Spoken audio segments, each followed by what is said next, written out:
College গেটের তালা ভেঙে তাণ্ডব, শিক্ষাঙ্গনে ঢুকে তাণ্ডব, হাতুড়ি দিয়ে ভেঙে ফেলা হলো পড়ুয়াদের পান করা জলের ফিল্টার সহ শিক্ষা সামগ্রিক সরঞ্জাম। গোটা ঘটনাকে ঘিরে ব্যাপক চাঞ্চল্য মালদার চাঁচল কলেজে। মালদা চাঁচল কলেজে ভাঙচুরের ঘটনায় চাঞ্চল্য ছড়ালো শনিবার। এদিন সাত সকালে এক যুবক কলেজ গেটের তালা ভেঙে কলেজে ঢুকে তাণ্ডব চালায়। বারান্দায় থাকা পরিশ্রুত শীততাপ নিয়ন্ত্রিত পানীয় জলের দুটি অত্যাধুনিক মেশিন, কয়েকটি বিসিন ও শ্রেণীকক্ষের বেঞ্চ ভাঙচুর করা হয়েছে বলে অভিযোগ। ঘটনা চলাকালীন স্থানীয়রা ভয়ের সামনে যায়নি। কলেজ কর্তৃপক্ষ ছাত্রদের খবর দেওয়া হয়, তারা এসে যুবককে নিয়ন্ত্রণে আনে। পরে যুবককে কলেজ থেকে উদ্ধার করে নিজেদের হেফাজতে নেয়। ঘটনার পরে খবর পেয়ে কলেজ কর্তৃপক্ষের দ্বারস্থ হন বাবা মা। চাঁচল কলেজের ভারপ্রাপ্ত অধ্যক্ষ অজিত বিশ্বাস জানিয়েছেন, অজ্ঞাত পরিচয় এক যুবক হাতুড়ি দিয়ে কলেজে ব্যাপক ভাঙচুর চালায়। ক্ষয়ক্ষতির পরিমাণ লক্ষাধিক টাকা। ভাঙচুরের কারণ আমরা জানি না। পুলিশ ওই যুবককে আটক করেছে। ওই যুবক মানসিকভাবে বিপর্যস্ত হওয়ায় এই কাজ করেছে বলে উদ্বেগ প্রকাশ করে জানিয়েছেন অভিভাবকেরা। ক্ষতিপূরণ দিবেন বলে তারা জানিয়েছেন। সকালবেলায় খবর পাই যে কলেজে অজ্ঞাত পরিচয় যুবক এটা তালা ভেঙে, হাতুড়ি দিয়ে তালা ভেঙে কলেজের সম্পত্তি নষ্ট করেছে।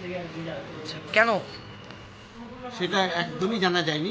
আমি তৎক্ষণাৎ থানাতে জানাই এবং থানাতে জানানোর পর আইসি এসে পুলিশ বাহিনী এসে তাকে তুলে নিয়ে যায়।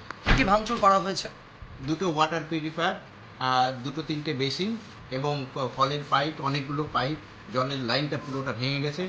পুরোটাই অচল, জলের পুরো ব্যবস্থাটাই অচল হয়ে গেছে। ক্ষয়ক্ষতির পরিমাণ লক্ষাধিক। বলছি কেন, কি উদ্দেশ্য নিয়ে এই ভাঙচুর? কিছুই বলতে পারবো না, তাকে আমরা জানিও না, তাকে চিনিও না। এই ইতিমধ্যেই এই কিছুক্ষণ আগে তার গার্জিয়ানরা এসছেন, বাবা মা এবং আত্মীয় স্বজন এলাকাবাসী অনেকেই এসছেন, 4-5 জন লোক এসছেন এবং তারা এসে আমাকে লিখিত দিয়েছেন। ওনারা লিখিত দিয়েছেন যে ছেলেটি নাকি ড্রাগ অ্যাডিক্টেড এবং তাদের জন্য ওনারা সবাই এখনই ক্ষতিপূরণ দিতে চান। তো এখন আবেদন আমি গ্রহণ করেছি, আমাদের গভর্নিং বডিকে জানানো হচ্ছে এবং গভর্নিং বডি যা সিদ্ধান্ত নেবে সেটাই আমাদের করতে হবে। আর এদিকে পুলিশে ধরে নিয়ে গেছে ছেলেটাকে, পুলিশ কী ব্যবস্থা নেবে পুলিশ। ছেলেটির পরিচয় জানা গেছে? এখন তার বাবা জানিয়েছে, বাবার পরিচয় জানতে পেরেছি, আকবর আলী। ও কি এই কলেজের স্টুডেন্ট? দুর্গাপুর, খড়বা, গোপালপুর, খড়বা, মালদা, ওয়েস্ট বেঙ্গল। উনি কি এই কলেজের স্টুডেন্ট ছেলেটি? প্রাক্তন ছাত্র শুনতে পাচ্ছি। তো বলছি কলেজের নিরাপত্তা রক্ষী সে সময় কি করছিল? সেই সময় নিরাপত্তারক্ষী থাকার কথা ছিল, কিন্তু কেন ছিল না সেটা আমরা তাদেরকে জেনে বলতে পারবো। কলেজের নিরাপত্তা রক্ষী যদি থাকতো তাহলে কি এই ধরনের ঘটনা ঘটতো? সেটা বলা মুশকিল। এখন তো দুষ্কৃতী, তার হাতে হাতুড়ি ছিল, বড় হাতুড়ি ছিল। সে তার যদিও আমাদের বন্দুকধারী নিরাপত্তারক্ষী থাকে, সে কী করে করতো তারাই বুঝতো।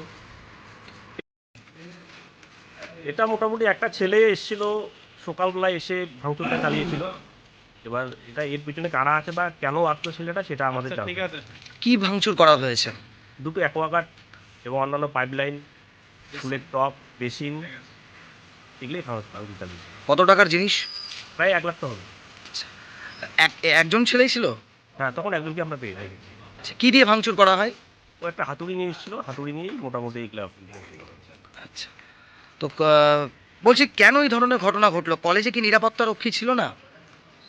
আমাদের কলেজে 24 আওয়ার নিরাপত্তারক্ষী থাকে, কিন্তু মানে সেই মুহূর্তটা মানে নিরাপত্তা কোথায় ছিল সেটা আমাদের খতিয়ে দেখতে হবে, তারপরে আমরা ব্যবস্থা নেব।